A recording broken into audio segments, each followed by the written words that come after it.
Hello friends, my name is Sial and welcome to my channel. आज हम बात करेंगे मुंजिया मूवी की। तो फिल्म की शुरुआत होती है कोंकण महाराष्ट्र से। बात है 1952 की। कोंकण के गांव में एक छोटा सा बच्चा होता है। उसका नाम होता है गोटिया और उम्र 10 से 12 साल होती है। इस गांव में वो अपनी माँ और बहन के साथ रहता था। गोटिया के घर के साथ एक घर था। वहाँ एक लड़की रहती थी, उसका नाम था मुन्नी। और मुन्नी को गोटिया बहुत पसंद करता था। फ़र्क बस इतना था कि गोटिया की उम्र 10 से 12 साल थी और मुन्नी उससे 7 साल बड़ी थी। ये सब जानने के बाद भी गोटिया उससे शादी करना चाहता था, लेकिन मुन्नी की शादी उसके घर वाले किसी और से फिक्स कर देते हैं। गुस्से में गोटिया शादी वाले दिन मुन्नी के खाने में चूहे मारने की दवाई मिला देता है। बट दुल्हन को कुछ नहीं होता और सबको इस बात का पता चल जाता है। इसके बाद गोटिया की माँ उसे घर ले जाकर चाबुक से मारती है। गोटिया चाबुक से बहुत डरता था। अब मुन्नी की शादी हो जाती है और उसे गोटिया की माँ मुंडन भी करवा देती है। अब मुन्नी की डोली चली जाती है और गोटिया परेशान हो जाता है। अभी भी गोटिया मुन्नी से ही शादी करना चाहता है और अब वो काला जादू करने का प्लान बनाता है ताकि वो मुन्नी को काला जादू करके वश में कर सके और उसके बाद वो दोनों शादी कर लें। इसके बाद गोटिया अपनी बहन को लेकर गांव के पास के जंगल में चला जाता है। जंगल का नाम है चिंतुकवाड़ी। ये रात के टाइम वहाँ पर जाता है और एक बरगद के पेड़ के नीचे बैठकर काला जादू करता है। उसके बाद वो अपनी बहन पर चाकू से हमला करता है और उसे मारने की कोशिश करता है। उसकी बहन उसे पूछती है कि वो ऐसा क्यों कर रहा है, तो वो कहता है कि उसे काला जादू करने के लिए एक लड़की की बलि देनी होगी, इसलिए वो उसे मारना चाहता है और उसे मारने के बाद उसका काला जादू पूरा हो जाएगा और मुन्नी से उसकी शादी हो जाएगी। अब गोटिया की बहन अपना बचाव करने के लिए गोटिया को धक्का मारती है। गोटिया धक्का खाकर बरगद के पेड़ से टकराता है और उसके सर पर चोट लग जाती है और वहाँ उसे खून निकलता है। ज़्यादा खून बहने के कारण गोटिया की मौत हो जाती है। गोटिया की बहन अब घबरा जाती है। अब वो अपनी माँ और गांव वालों को वहाँ लेकर आती है। गांव के बड़े लोग जब ये देखते हैं तो वो कहते हैं कि ये एक अनर्थ हुआ है, क्योंकि गोटिया एक पंडित था और उसकी मौत मुंडन के 10 दिन के अंदर हुई थी और ये सब होने के कारण ये एक अनर्थ हुआ है और अब वो राक्षस बनने वाला है। गोटिया राक्षस बनकर गांव वालों का बुरा ना करे, इसलिए पंडितों के कहने पर उसे उसी बरगद के पेड़ के नीचे दफना दिया जाता है और पंडित मंत्रों से उस गोटिया को उसी बरगद के पेड़ के साथ कैद कर देते हैं, जिससे कि गोटिया उस बरगद के पेड़ के साथ हमेशा के लिए बंधा रहे। जिस हालत में गोटिया मरा था उसे मुंजिया कहते हैं। इसके बाद फिल्म चली जाती है सीधे पुणे शहर में, जहाँ फिल्म का मेन कैरेक्टर होता है जिसका नाम है बिट्टू, जो अपनी माँ और ग्रैंड मदर के साथ पुणे शहर में रहता है और उसके फादर एक्सपायर हो चुके हैं। फैमिली को चलाने के लिए बिट्टू की माँ एक ब्यूटी पार्लर चलाती है और पार्लर चलाने में बिट्टू अपनी माँ की पूरी मदद करता है। बिट्टू के घर के साथ वाले घर में एक लड़की रहती थी जिसका नाम है बेला और वो बिट्टू की बचपन की फ्रेंड है। इसके बाद बेला अपने बॉयफ्रेंड को बिट्टू से मिलवाती है, जिसे देखकर बिट्टू बिल्कुल भी खुश नहीं होता क्योंकि वो उसे पसंद करता था, लेकिन बिट्टू ने बेला को कभी ये बात कही ही नहीं थी। फिर फिल्म में ये दिखाया गया है कि बिट्टू को वही बरगद का पेड़ दिखाई देता है जहाँ गोटिया को दफना गया था और उस पेड़ के ऊपर एक छोटा सा राक्षस बैठा है और उसे वहाँ पेड़ के पास बुलाता है। बिट्टू को ये ख्याल बचपन से आ रहा है और वो इसे इग्नोर कर देता है। बिट्टू का एक दोस्त होता है जो कि सरदार है और उसका नाम है स्पील्सबर्ग। बिट्टू को एक दिन उसकी कज़न रिक्कू का फ़ोन आता है और उसे कहती है कि उसकी सगाई है और उसने बिट्टू की माँ और दादी से भी बात कर ली है और वो उन्हें इनवाइट करती है। अब बिट्टू की फैमिली रिक्कू की सगाई में जाना तो चाहती है, लेकिन बिट्टू की माँ बिट्टू को घर पर ही रहने को कहती है, क्योंकि जब भी बिट्टू गांव जाता है उसकी तबीयत ख़राब हो जाती है। लेकिन फिर भी तीनों सगाई अटेंड करने के लिए गांव के लिए निकल जाते हैं और वो गांव होता है गोटिया का। जैसा कि बिट्टू को गांव का ख्याल आना और मुंजिया का बार बार सपने में दिखाई देना, यहाँ से क्लियर हो जाता है कि मुंजिया और बिट्टू में कुछ तो कनेक्शन है। अब बिट्टू की फैमिली उसके चाचा के घर पर पहुँचती है। चाचा की फैमिली उन्हें देखकर बहुत खुश होती है, लेकिन बिट्टू का चाचा बिट्टू को और उसकी माँ को पसंद नहीं करता है, क्योंकि उसे लगता है कि उसके भाई की मौत बिट्टू और उसकी माँ की वजह से हुई थी और वो उसकी माँ को बहुत बुरा भला कहता है। बहस होने के बाद बिट्टू का चाचा बिट्टू को उसके फादर की मौत के बारे में बताता है, क्योंकि उसकी माँ और दादी ने इस बारे में बिट्टू को कभी भी कुछ नहीं बताया था। अब चाचा बिट्टू को बताता है कि हमारी पुश्तैनी जगह है गांव के पास, उसका नाम है चिंतुकवाड़ी और वहाँ एक बरगद का पेड़ है। वो पेड़ शापित है क्योंकि वहाँ एक लड़के की मौत हुई थी और वो मुंजिया बन गया था, ऐसा गांव वालों का मानना है। कुछ साल पहले उसके बड़े भाई यानी बिट्टू के फादर ने उस ज़मीन को बेचने का प्लान बनाया था। वहाँ उस पेड़ और मुंजिया के डर से कोई भी उसे खरीदने को तैयार नहीं था। फिर उसके फादर ने उस पेड़ को काटने का प्लान बनाया ताकि वो ये साबित कर सके कि वो पेड़ शापित नहीं है। लेकिन जैसे ही वो उस पेड़ को काटने लगता है तो उसकी मौत हो जाती है। चाचा बिट्टू को ये बताता है कि उसके फादर ये सब इसलिए करना चाहते थे ताकि वो ज़मीन बेचकर उसकी माँ के ब्यूटी पार्लर को और बड़ा कर सकें। इसलिए वो उसकी माँ और उससे नफ़रत करता है क्योंकि उसकी माँ की वजह से ही उसके बड़े भाई की मौत हुई थी। ये सब सुनकर बिट्टू रोने लगता है और घर के बाहर आकर अकेले ही स्कूटी लेकर चिंतकवाड़ी चला जाता है, उसी बरगद के पेड़ के पास। उधर उसके घर वाले और गांव वाले उसे ढूंढने लगते हैं। एक गांव वाले ने बिट्टू को चिंतकवाड़ी जाते हुए देखा था। ये बात वो बिट्टू के चाचा को बताता है। बिट्टू की दादी उसके चाचा को कहती है कि वो जाए और बिट्टू को चिंतकवाड़ी से लेकर आए, लेकिन बिट्टू का चाचा ऐसा करने से मना कर देता है क्योंकि वो रात के टाइम होता है और रात को वहाँ कोई नहीं जाता। अब दादी डिसाइड करती है कि वो खुद ही चिंतकवाड़ी में जाएगी और बिट्टू को लेकर आएगी। जाने से पहले दादी अपने एक बक्से में से चाबुक निकालती है, ठीक वैसा ही चाबुक जैसा मुंजिया की माँ उसे मारती थी। इसके बाद ये भी क्लियर हो जाता है कि बिट्टू की दादी मुंजिया की छोटी बहन है और बिट्टू को जो मुंजिया के ख्याल आते थे वो इसलिए आते थे क्योंकि बिट्टू मुंजिया का वंशज होता है। बिट्टू की दादी जानती थी कि मुंजिया को सिर्फ चाबुक से डर लगता है, इसलिए वो बिट्टू को बचाने के लिए चाबुक लेकर चिंतकवाड़ी में जाती है। वहाँ पहुंचकर वो बरगद के पेड़ के ऊपर मुंजिया को बैठा देखती है। मुंजिया उसे पहचान लेता है और कहता है उसकी बहन बहुत बूढ़ी हो चुकी है।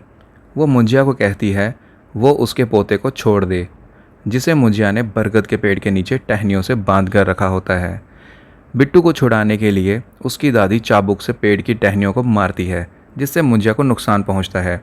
और दादी बिट्टू को लेकर जब वहां से जाने लगती है तो मुंजिया बिट्टू की पीठ पर अपने हाथ का निशान बना देता है और दादी के चाबुक के डर से फिर से पेड़ के ऊपर जाकर बैठ जाता है।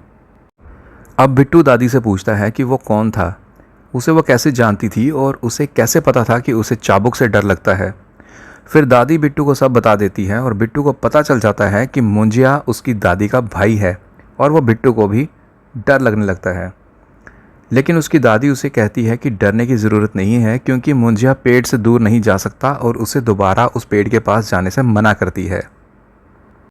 इतनी ही देर में मुंजिया वहाँ आता है और बिट्टू की दादी को मार देता है क्योंकि मुंजिया ने बिट्टू की पीठ पर अपने हाथ का निशान लगवाकर अपने आप को आज़ाद करवा लिया था और अब वो कहीं भी जा सकता है। दादी की मौत की इन्वेस्टिगेशन होती है और पुलिस कहती है कि शायद पैर फिसलने से दादी की मौत हुई है। बिट्टू को सारा असली सच पता होता है लेकिन वो किसी को बता नहीं पाता। बिट्टू का चाचा फिर से उसकी माँ से लड़ाई करता है और कहता है कि उसकी वजह से पहले उसका भाई मारा गया और अब उसकी माँ भी मारी गई। अब बिट्टू की माँ उसे लेकर वहाँ से चली जाती है और बस में बिट्टू को मुंजिया नज़र आता है। बिट्टू डर जाता है। मुंजिया उसे कहता है कि उसे सिर्फ बिट्टू ही देख सकता है क्योंकि वो उसका वंशज है। मुंजिया बिट्टू को बार बार एक ही बात कहता है, मुन्नी को ढूंढो, मुन्नी को ढूंढो। बिट्टू को समझ नहीं आता है और वो मुंजिया बिट्टू को बार बार मारता भी है। अब बिट्टू को पता चल जाता है कि मुंजिया उसे किसी मुन्नी को ढूंढने के लिए कह रहा है, लेकिन बिट्टू उसे ये सब करने से मना कर देता था क्योंकि उसने उसकी दादी को मार दिया है। फिर मुंजिया बिट्टू की माँ को मारने की कोशिश करता है। लकीली बिट्टू की माँ बच जाती है और ये देखकर बिट्टू मुंजिया की मदद करने को तैयार हो जाता है। अब मुंजिया बिट्टू को कहता है कि वो रात को आएगा, फिर दोनों मुन्नी को ढूंढेंगे। इसके बाद हर रात को मुंजिया बिट्टू के पास आता है मुन्नी को ढूंढने के लिए और वो हर रात मुन्नी को ढूंढने के लिए निकल जाते हैं, लेकिन मुन्नी नहीं मिलती। बिट्टू परेशान हो जाता है और वो अपने फ्रेंड स्पील्सबर्ग को ये सब बता देता है। बिट्टू के फ्रेंड को मुंजिया दिखाई नहीं देता बट वो उसकी बातें सभी सुन सकता है।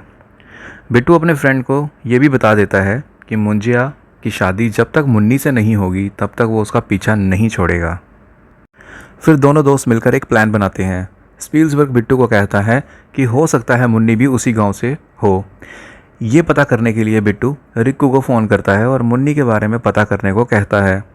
रिक्कू पता करके बिट्टू को बताती है कि मुन्नी नाम से एक लड़की गांव में रहती थी, उसकी शादी हो गई थी और वहां से चली गई थी। रिक्कू मुन्नी की फ़ोटो भेजती है बिट्टू को और फ़ोटो देखकर बिट्टू स्पील्सबर्ग को कहता है कि मुन्नी तो बेला की तरह दिखती है। फिर दोनों को ये पता चलता है कि मुन्नी जिसे मुंजिया ढूंढ रहा है वो बेला की दादी है। बिट्टू अब मुंजिया को मुन्नी के बारे में बताता है और उसे मिलाने के लिए मुन्नी के पास लेकर जाता है। मुंजिया मुन्नी को देखकर मना कर देता है, वो उससे अब शादी नहीं करेगा क्योंकि वो अब बूढ़ी हो चुकी है। तभी वो बेला को देख लेता है। बेला मुन्नी की तरह दिखती है, इसलिए मुंजिया अब बेला से शादी करने की बात करता है। बिट्टू इसके लिए मना कर देता है। मुंजिया कहता है अगर उसकी शादी बेला से नहीं हुई तो वो उसकी माँ को, उसके फ्रेंड को और बेला को भी मार देगा। बिट्टू डर के कारण मुंजिया की मदद करने के लिए हाँ कर देता है। बिट्टू अब परेशान हो जाता है और अपने फ्रेंड के साथ भूत भगाने वाले तांत्रिक के पास जाता है जिसका नाम होता है एल्विस। बिट्टू की पीठ पर निशान देखकर एल्विस कहता है कि ये एक मुंजिया के हाथ का निशान है और वो बहुत ही शक्तिशाली होता है। एल्विस कहता है कि वो तुम्हारा तभी पीछा छोड़ेगा जब उसकी ख्वाहिश पूरी होगी। पहले वो तुम्हें अपनी शादी करवाने को कहेगा, वो भी एक विधि के साथ। विधि में वो उस लड़की को उस पेड़ के पास बुलाएगा, एक बकरी को लाने को कहेगा। फिर वो तुम्हें अपने खून से बकरी के सर पर एक निशान बनाने को कहेगा। उसके बाद वो बकरी के शरीर में प्रवेश करेगा और उस लड़की से शादी करके हमेशा के लिए उसकी आत्मा को अपने साथ ले जाएगा। लेकिन जैसे ही मुंजिया उस बकरी के शरीर में प्रवेश करेगा तुम उस मुंजिया को मार सकते हो। ये सब करने में एल्विस कहता है कि वो उनकी मदद करने को तैयार है। अब बिट्टू मुंजिया को कहता है कि वो उसकी शादी बेला से गांव में जाकर करवाने को तैयार है और बेला को बहाना करके गांव लेकर चला जाता है। स्पील्सबर्ग उसका फ्रेंड भी वहां पर आ जाता है। अब बिट्टू बेला को नारियल पानी में शराब मिलाकर पिला देता है। रिक्कू को अब मुंजिया नजर आ जाता है क्योंकि वो भी उसी वंशज की थी। अब बिट्टू रिक्कू को भी अपने प्लान में शामिल कर लेता है। फिर वो सभी बकरी को लेकर उस बरगद के पेड़ के पास आ जाते हैं और जैसा एल्विस ने कहा था वैसे ही मुंजिया बिट्टू को बकरी के सर पर निशान बनाने को कहता है। अब मुंजिया बकरी के शरीर में प्रवेश करता है। बिट्टू बकरी को मारने लगता है और रिक्कू उसे ये सब करने से रोकती है। इतने में बकरी के सर पर बना निशान रिक्कू के शरीर पर बन जाता है और मुंजिया रिक्कू के शरीर में घुस जाता है। रिक्कू अब डरावनी बन जाती है और अब मुंजिया कहता है कि तुम सब ने मुझे धोखा दिया है और वो उन सबको मारने की कोशिश करता है। बिट्टू, बेला और स्पील्सबर्ग वहाँ से भाग जाते हैं और रिक्कू के घर चले जाते हैं। वहाँ मुंजिया भी पहुँच जाता है। एल्विस भी वहीं पर आ जाता है और बकरी के सर पर बना निशान उसके चाचा के शरीर पर बन जाता है। अब मुंजिया चाचा के शरीर में भी घुस जाता है। अब चाचा बेला को लेकर चिंतकवाड़ी में जाता है। बिट्टू पीछे पीछे चला जाता है और उसे रास्ते में वही चाबुक मिलता है जिससे मुंजिया डरता था। अब मुंजिया बेला से शादी की तैयारी कर रहा होता है और बिट्टू चाबुक से उस पर अटैक करता है। मुंजिया बहुत ही पावरफुल होता है और उस पर चाबुक का कोई असर नहीं होता। बिट्टू अब चाचा के शरीर पर बने निशान को चाबुक से पेड़ पर बना देता है। इससे मुंजिया चाचा के शरीर से निकलकर पेड़ में चला जाता है। अब मुंजिया पेड़ की टहनियों से इन सब पर अटैक करता है। इतने में पेड़ के पीछे पड़ी एक लालटेन को बेला पेड़ के ऊपर फेंक देती है। वहाँ एक लकड़ी भी होती है जिस पर आग लगी होती है, जिसे उन्होंने मुंजिया की शादी के लिए लाया था। बिट्टू उसे उठाकर पेड़ पर फेंक देता है और आग लगा देता है, जिसमें मुंजिया भी जलने लगता है। इसके बाद वो सब वहाँ से वापस आ जाते हैं।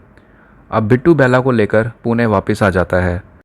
बेला बिट्टू को कहती है कि वो कुछ काम के सिलसिले में ब्राज़ील जाने वाली है और कुछ सालों के बाद वापस आएगी।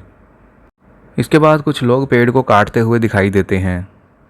लोगों को अब लगता है कि मुंजिया मर चुका है, लेकिन अगले ही सीन में मुंजिया फिर से दिखाई देता है और फिल्म यहीं पर ख़त्म हो जाती है। सो दोस्तों, आज के लिए बस इतना ही। मुंजिया मूवी की कहानी आपको कैसी लगी हमें ज़रूर बताइएगा। तो अगर आपको ये वीडियो पसंद आई हो तो इसे लाइक, सब्सक्राइब और शेयर ज़रूर करना। Till then, take care, goodbye and see you soon.